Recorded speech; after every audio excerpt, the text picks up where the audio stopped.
policies. Our next guest agrees, saying the midterm elections were a repudiation of, quote, Obamaism. We're pleased to be joined by Dr. Richard Land, president of Southern Evangelical Seminary. Dr. Land, it's so good to have you with us. Well, it's good to be with you, and it's good to be able to visit with you again, JD. Richard, really do appreciate over the years some of your observations, and now you've offered a new one. A repudiation of Obamaism, but not a GOP mandate. Sir, would you elaborate? Yeah, I mean, you look at the polling, and both parties are not very popular with the American people. 2/3 to 3/4 of Americans say that they think the country's on the wrong track. And Washington is slightly more popular than car salesmen, used car salesmen. But I think what's happened is that people are so frustrated at the direction of the country and the failure of Obama's policies. As he said himself, you know, I'm not on the ballot, but all of my policies are. The American people clearly and resoundingly rejected his policies, and they're giving the Republicans another opportunity to do better. But if they don't do better, then they'll not support them. I mean, I think the Republicans have an opportunity, but they've got to open that door, and they've got to go through it, and they've got to produce policies that will benefit the American people and get this economy going again and restore American respect and American influence around the world. Dr. Land, how would you advise the Republican leadership? I would advise them to put a bill a week, at least a bill a week, on the president's desk.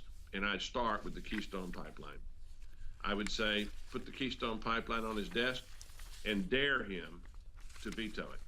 And that way he'll have the AFL-CIO and a lot of Democrats on his back.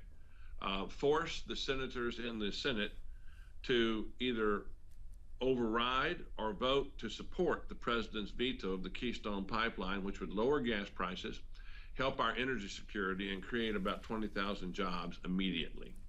I think that might actually be a bill that they could override his veto on, because there are enough Democrats who don't want to be on record as opposing the Keystone Pipeline. And I'd follow it up with tax reform. I'd follow it up by, I think they have a moral obligation to repeal Obamacare and put it on the president's desk. They pledged to do so. They promised to do so. They need to do so. And when he vetoes it, then they need to break it up, and they need to come back piecemeal. And they need to come after the most unpopular parts of Obamacare and put bills rescinding those things, like the medical devices tax, on the president's desk and dare him to veto them. And, you know, make him, if he's going to be that stubborn and that obdurate and that blind to what the American people are telling him, then let him become known as President Veto. Well, Richard, you have laid out there a rather succinct and specific agenda for the Republican leadership in the House and Senate. There are some who would say, now, wait a minute, there's Dr. Richard Land running a theological seminary, and we haven't heard one word about so-called social or values legislation. Is this because the energy is such low-hanging fruit that the Keystone Pipeline is just so obvious it should be front and center?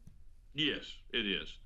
One of the things that I didn't mention that I also would do, and I would just say to the president, your party did away with the filibuster for judicial nominations. And so as long as we have a majority, we can veto all of your judicial nominations. And we just want to let you know that there's a 2-year moratorium on any confirmation of federal judges.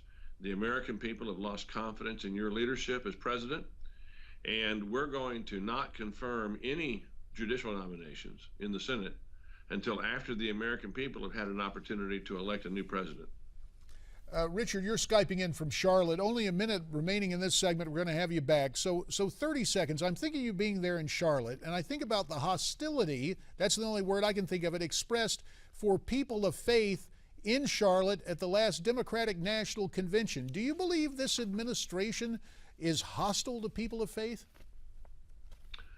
Well, it's hostile to people of Orthodox and traditional faith who take their faith seriously and take seriously the command to be salt and light. Yes, I don't think there's any question that this administration is more hostile to the freedom of religion that is guaranteed in the First Amendment than any administration in my lifetime. Exercising his freedom of speech, Dr. Richard Land. Speaking of freedom of religion, I tell you what, Richard, we're going to ask you to stay with us. We're going to go to the break. There's a lot to discuss with you, so we appreciate your time, and we will be back with Dr. Richard Land right after this on America's Forum.